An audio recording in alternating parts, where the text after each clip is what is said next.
Hey everyone, it's Alex the Real Mr. Robinson, and here's my spoiler review for Batman vs. Superman Dawn of Justice. I really can't stand saying Batman v Superman. It's just so stupid. But anyway, this is my spoiler-filled review. If you haven't seen the movie, I have a spoiler-free review on the channel. You can go check that out.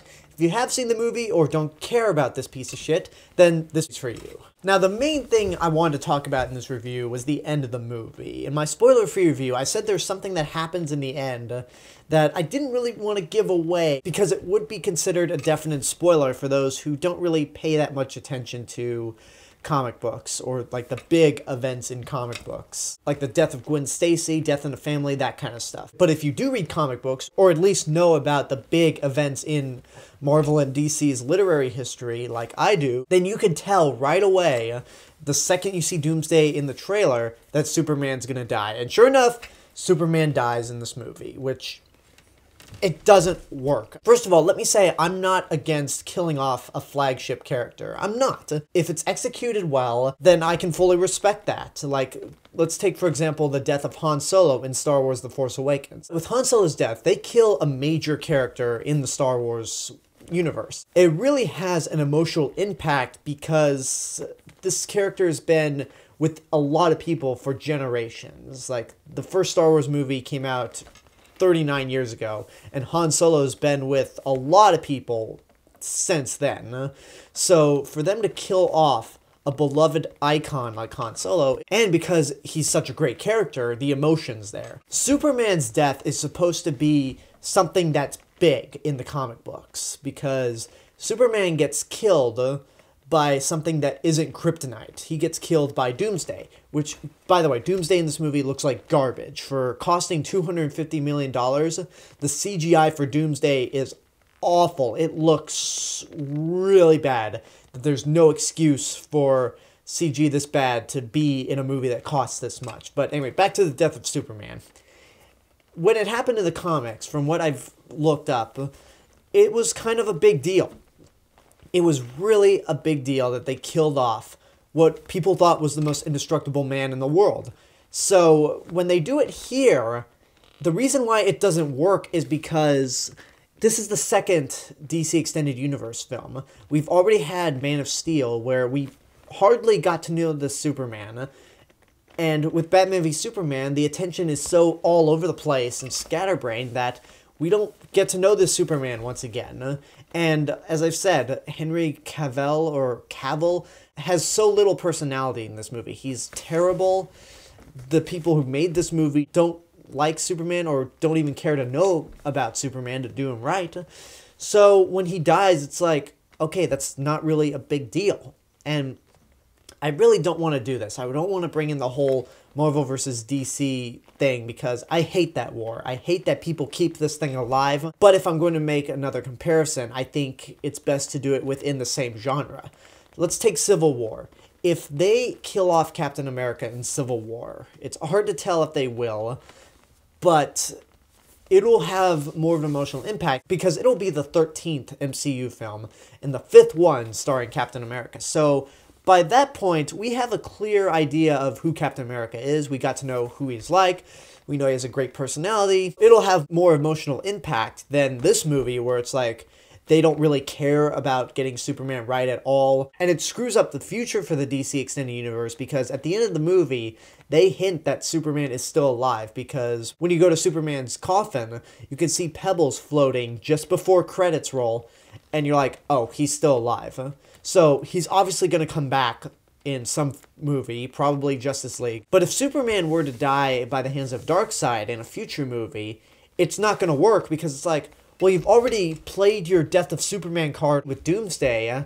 Why are you doing this again? Like, at least with Marvel. And this is a problem I've had with a couple of their movies. Iron Man 3, Thor the Dark World, and Captain America the Winter Soldier. As much as I love Winter Soldier, they had a problem with those three movies where they would kill a character, and then later on, it's like, oh, nope, they're not dead. But at the very least, they killed off supporting characters like Pepper Potts, Loki, and Nick Fury, not flagship characters.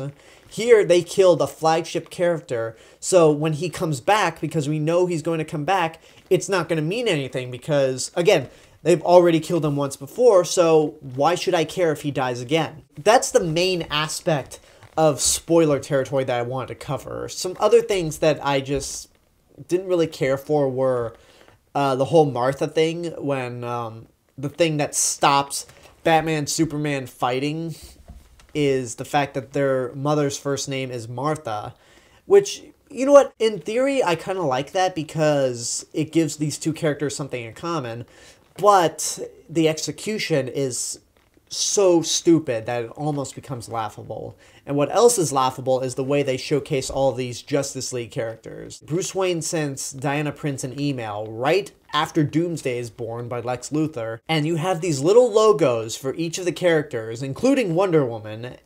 She opens up each file. Her file contains a photo of her during World War I that she's basically trying to go after throughout the beginning of this movie, which, by the way, this is 2016. You could find anything on the internet, so I don't know why this is valuable. But anyway, after that, she opens a file that shows video footage of The Flash, another one that shows video footage of Aquaman, and another one that shows video footage of the origin of Cyborg. And that's the point, as I said in my spoiler-free review, where they literally stopped the movie to showcase these characters. And it's so cliched and uninspired that I ended up rolling my eyes. I mean, there were some people that cheered, but as soon as they showed these other characters, nobody was cheering. I probably got the impression that the audience could tell, yeah, this is really lazy. By the way, I find it funny that this new look for Aquaman is trying to be all badass and tough, trying to prove to people like me that Aquaman is no longer stupid. You will look at him and find him to be awesome. And I looked at that footage, I'm like, Aquaman still sucks. You have yet to convince me that Aquaman is cool. But anyway, that's all I have to say about the spoilers for Batman vs. Superman. In my final thoughts, the DC Extended Universe so far reminds me of the Transformers movies. I mean, the Transformers movies are so much worse. At least with the DC Extended Universe films, there are good moments in them, like Batfleck, and a few select moments here and there. And then you look at Transformers, which is 100% shit with no redeeming value. But the reason why I make the comparison is because all the movies in both franchises run for 2.5 hours long. All the movies in the franchise are super serious and much darker than these movies really should be. And all the movies in both series try to have some sort of deep ideology that makes them a little more complex than the average summer special effects extravaganza out there. But the problem is that all the movies in both franchises so far are directed by two hacks who really are not smart enough to pull it off convincingly. And because of that, for trying to be more adult than the average blockbuster out there,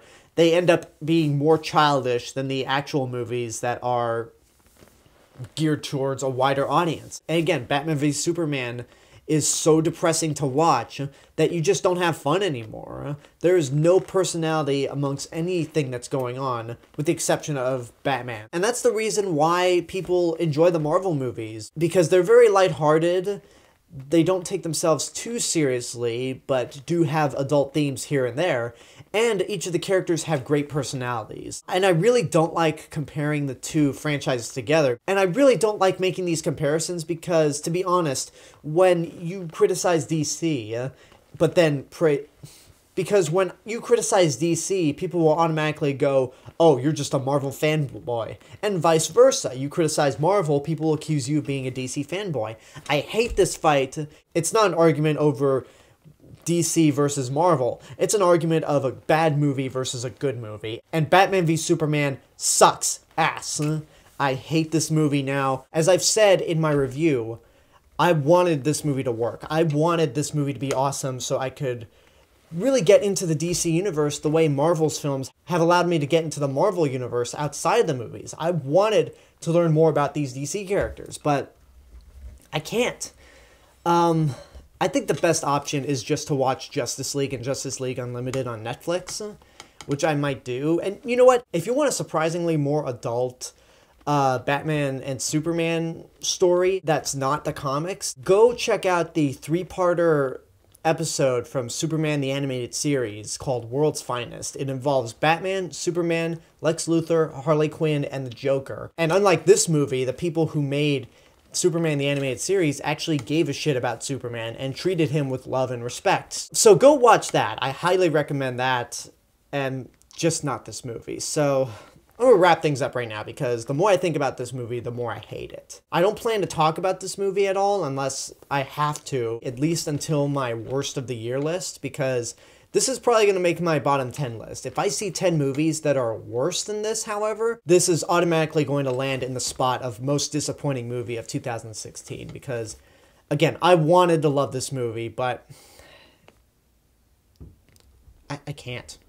I'm sorry. I tried, but I couldn't. So those are my thoughts on all the spoilers for Batman v Superman.